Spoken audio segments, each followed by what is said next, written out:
அவனை நான் வாழ்த்தலைன்னா என் பிறவி பயனற்று போயிருந்தேன். உன்னை பேரன்பு கொண்டு நேசிக்க என்னை மாதிரி பல கோடிக்கணக்கான அண்ணங்க இருக்கிறவங்கிறத மறந்துடாது. இந்த அரங்கத்தில் இருக்கிறவங்க மட்டும் இல்லை, உலகம் பூரா உனக்கு பல கோடிக்கணக்கான சொந்தங்கள் இருக்கிறாங்க. நம்பிக்கையோடு அண்ணன் சொல்கிற மாதிரி தான், ஒருத்தவங்க எப்போ உயர்றாங்க அப்படின்னா தான் கீழே இருக்க மேலே வரும்னு நினைக்கிறப்ப தான் எல்லாருமே உயர்றாங்கன்னு சொல்லுவாங்க.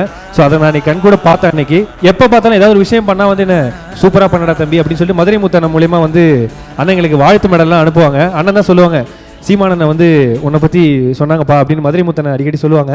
அப்படி அண்ணன் என்னை பார்க்குறாங்களே எனக்கு அது ரொம்ப பெரிய விஷயம். அப்போ நம்ம முதல்ல ஒரு அண்ணன் சொன்னார், நீ ஒரு பெரிய நடிகனா வருவே அப்படின்னு சொல்லிட்டு அன்றைக்கி கலக்க போதே அதில் சொன்னார், நீ வேணா பாரு 5-6 வருஷத்தில் பாரு உனக்கு நீ இவ்வளோ பெரிய ஆக்டராக வருவேன், எங்கே நான் சைடு கேரக்டரே கூப்பிட மாட்டாங்கண்ணா, நீ வேணா பாரு ஒரு ஹீரோவாக வருவாடா, உனக்கு எல்லா தகுதியும் இருக்குது அப்படின்னு சொல்லி அன்றைக்கி சொன்னார். அப்போ நான் நம்பலை, ஏன்னா நமக்கு எங்கள் நுக்கல் ஃபீலாகவே எப்படி இருக்கும், நம்ம எப்படி காமெடிக்கே கூப்பிட மாட்டாங்க எப்படின்னு, நீ வேணா பாருடா அப்படின்னாரு. அதே மாதிரி இன்றைக்கி ஹீரோவாக படம் நடிச்சு இப்படி ஒரு ப்ரீ ரிலீஸ் ஆடியோ லான்ச் நடக்கும்போது அவர் இங்கே இல்லைன்னா அது சரியாகவே இருக்காது. நான் அண்ணன்கிட்ட கேட்டேன், அவர் ரொம்ப பிஸியாக இருந்தார். சரி ஓகே எப்படி அண்ணன் வரது டவுட்டு தான் அப்படின்னு ஒரு வாரம் தான் கேட்டேன். எத்தனை மணிக்கா வரணும் சொல்கிறேன், நான் வரேன்டா அவ்வளோதான்டா போடா அப்படின்ட்டாரு. அவ்வளோதான், நீ அதெல்லாம் என்னையெல்லாம் ஒரு பொருட்டா நினைக்க. பாலாவுக்கு எல்லா நேரமும் எடுத்து நான் பேசுகிறதில்ல, தம்பி முத்துக்கு செய்தி அனுப்புவேன். பாலா என்ன பண்ணிட்டு இல்லை முத்து சொல்லு இந்த மாதிரி இதுன்னு. எனக்கு ரொம்ப பிடிக்கும் பாலாவையும் தங்கச்சியை அறந்தாங்க நிசாவையும்.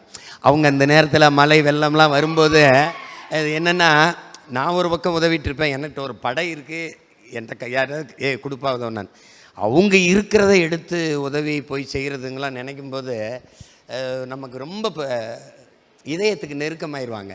அப்போ எப்போவாவது தான் அங்கே போது நம்ம அந்த மாதிரி மனிதர்களை சந்திக்கிறோம். அப்போ அவங்களுக்காக நம்ம நிற்கலைன்னா ரொம்ப கஷ்டம். அதில் எனக்கு தம்பி ரொம்ப பிடிக்கும்.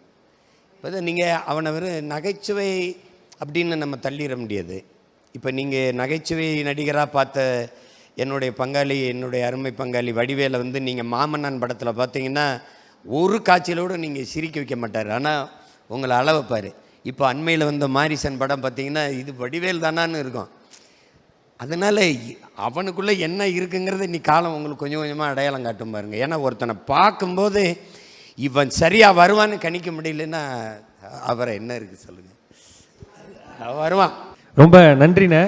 அதுக்கப்புறம் நான் நைட்டு 12:30 மணிக்கு ஒரு மெசேஜ் போட்டேன், ஒரு இது மாதிரி, ஆனால் என்னண்ணே நான் திரும்பவும் சொல்லிட்டேன், நான் வந்துடுறேன், நீ வேலையை பாரு, மற்ற வேலையெல்லாம் பாரு, நாங்கள் இருப்பேன் அப்படின்னு சொன்னார். காந்தி கண்ணாடி audio launch and pre-release event title sponsor Let's Go Holidays, Travel Beyond Boundaries, MCR Pure Cotton Club, Formals and Casual Shirts, powered by Medway Hospitals, ஆரோக்கியத்திற்கான சிறந்த வழி, Manju Group's Esport Intelligent Plots at Kovai South IT Corridor starting from 9.9 lakhs, digital partner Behind Woods மற்றும் event partner IN Movie Makers.